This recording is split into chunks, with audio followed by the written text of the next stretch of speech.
नमस्कार दोस्तों, मेरा नाम है अंशुमन नायक और आप सभी का बहुत बहुत स्वागत है इंडियन डिफेंस न्यूज के डिफेंस टॉक सीरीज में, जहां पर हम रोज नए नए डिफेंस अपडेट्स के बारे में बात करते हैं। तो चलिए देर न करते हुए आज की वीडियो शुरू करते हैं।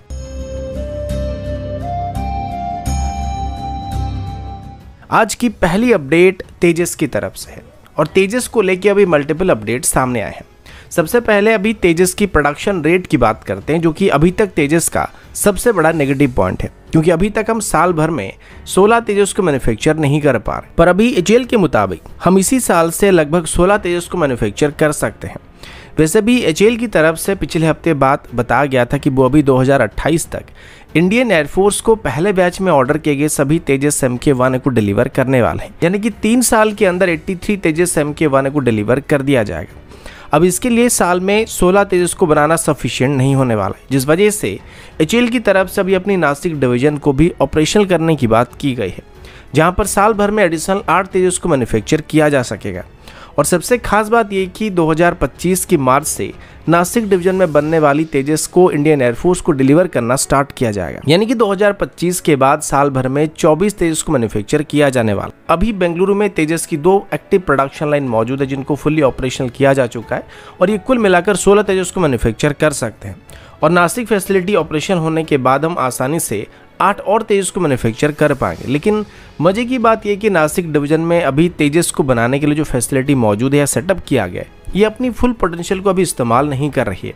और हम चाहे तो यहाँ पर एडिशनल 4 तेजस को मैन्युफैक्चर कर पाएंगे, यानी कि कुल मिलाकर नासिक डिवीजन में 12 तेजस को मैन्युफैक्चर किया जा सकेगा। और नासिक डिवीजन एक्चुअली में तेजस का सबसे बड़ा प्रोडक्शन लाइन होने वाला है, जो कि इसकी 2 प्रीवियस प्रोडक्शन लाइन से भी लगभग 50% बेहतर एफिशिएंसी के साथ ऑपरेट कर सकता है। इसी के साथ ही अभी तेजस MK1 की प्रोडक्शन के लिए एचएएल और नेशनल एरोस्पेस लैबोरेटरी के बीच भी एक MOU को साइन किया गया, जिसमें नेशनल एरोस्पेस लैबोरेटरी की तरफ से एचएएल के साथ BMI इंजन बे डोर्स के लिए एक TOT एग्रीमेंट को साइन किया गया। ये इंजन बे डोर बेहतरीन थर्मल, केमिकल और मैकेनिकल प्रॉपर्टीज को डिस्प्ले करते हैं, जो कि किसी आम मेटल के मुकाबले काफी स्ट्रॉन्ग और ड्यूरेबल होते हैं और इसी वजह से इनको एरोस्पेस और इलेक्ट्रॉनिक के सेगमेंट में काफी इस्तेमाल किया जाता है। सबसे पहले से BMI इंजन डोर के साथ तेजस MK1 की पहली यूनिट को 28 मार्च को टेस्ट किया गया था और इसके बाद अभी इसकी सभी प्रोडक्शन वेरिएंट में सेम स्टैंडर्ड की इंजन बे डोर्स को इस्तेमाल करने का फैसला किया गया है।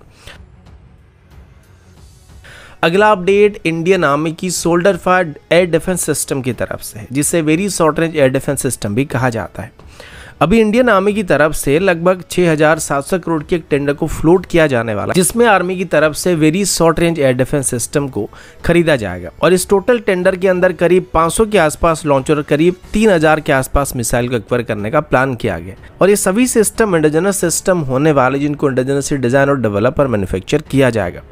अब आर्मी के रूल के मुताबिक या तो इसके अंदर कोई एग्जिस्टिंग इंडियन सिस्टम को ऑफर किया जा सकता है, एक्वायर किया जा सकता है, या फिर इसको डेवलप करके फिर उसको इंडक्ट करने के बारे में सोचा जा सकता है। इस कैटेगरी के अंदर हमारी DRDO की तरफ से डेवलप किए गए very short range air defence system आ सकती है, जिसकी रिसेंट टेस्ट को DRDO की तरफ से कंडक्ट किया गया था, शायद फरवरी में कंडक्ट किया गया था और अभी इसकी यूजर ट्रायल को भी कंडक्ट किया जाने वाला है। DRDO इसके अंदर 2 अलग अलग कैटेगरी की very short range air defence system को डेवलप कर रही है, यानी कि मिसाइल को डेवलप कर रही है, जिनमें से एक लेजर बीम राइडिंग सिस्टम का इस्तेमाल करके बनाया जा रहा है, तो दूसरा इंफ्रारेड गाइडेड सिस्टम होने वाला है, जिनको DRDO अपनी प्रोडक्शन पार्टनर के साथ मिलकर मास प्रोड्यूस करने वाली है। अब जब एक तरफ इस टेंडर को फ्लोट किया गया है, तो सेम टाइम पर इससे पहले फ्लोट किए टेंडर को अभी कैंसिल करने की बात किया जा रहा है, जिसमें रशिया से इग्ला S सिस्टम को एक्वायर करने की बात की गई थी। अब ये सारे सिस्टम केवल इंडियन आर्मी ऑपरेट करने वाली थी। इसके बाद वर्तमान भी very short range air defence system को लेकर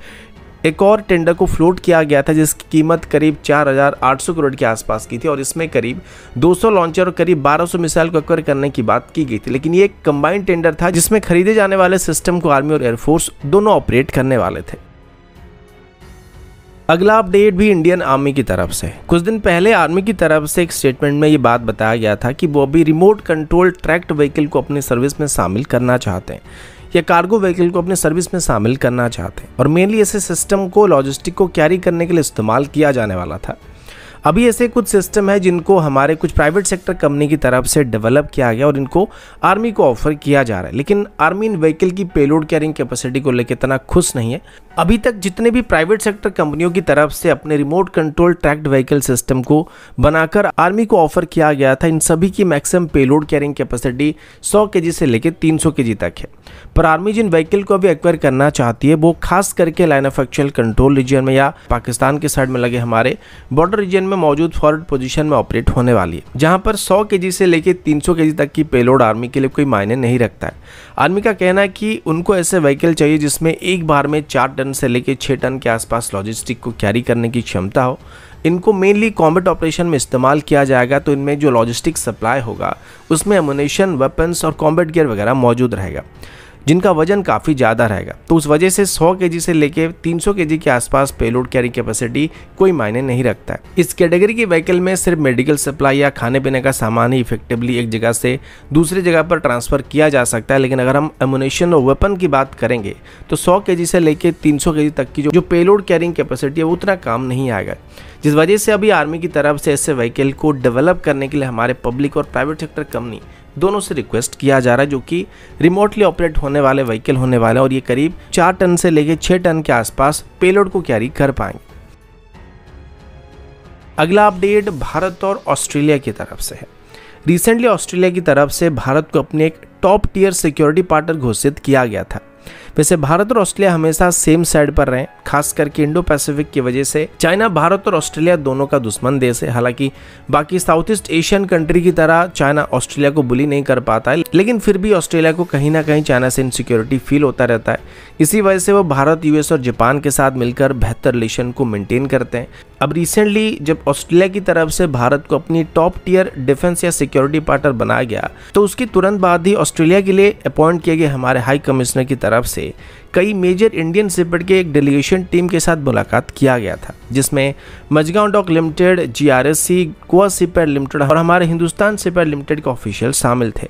ये सभी भारत के जानी मानी शिपयार्ड है और इनके साथ मीटिंग करने का मतलब साफ था कि शायद अभी ऑस्ट्रेलिया और भारत के बीच नेवल शिप बिल्डिंग सेक्टर में लेके कुछ मेजर डिस्कशन होने वाली है। अब देखा जाए तो ऑस्ट्रेलिया चारों तरफ से समंदर से घिरा हुआ है और ऐसे कंडीशन में ऑस्ट्रेलिया के लिए इसकी नेवल पावर सबसे ज़्यादा जरूरी होने वाली है, क्योंकि बाय लैंड और एयर ऑस्ट्रेलिया के ऊपर कोई इतनी आसानी से हमला नहीं कर सकता है और ऐसे करने के लिए सबसे पहले ऑस्ट्रेलिया की नेवी को पार करना पड़ेगा। इस वजह से उम्मीद किया जा रहा है कि अभी खास करके इसी वजह से अभी शिप बिल्डिंग की सेक्टर में भारत और ऑस्ट्रेलिया के बीच कुछ मेजर डील होने वाली है। तो दोस्तों अभी के लिए इतना ही, मिलता हूँ आपसे अगले वीडियो में, तब तक के लिए जय हिंद, वंदे मातरम।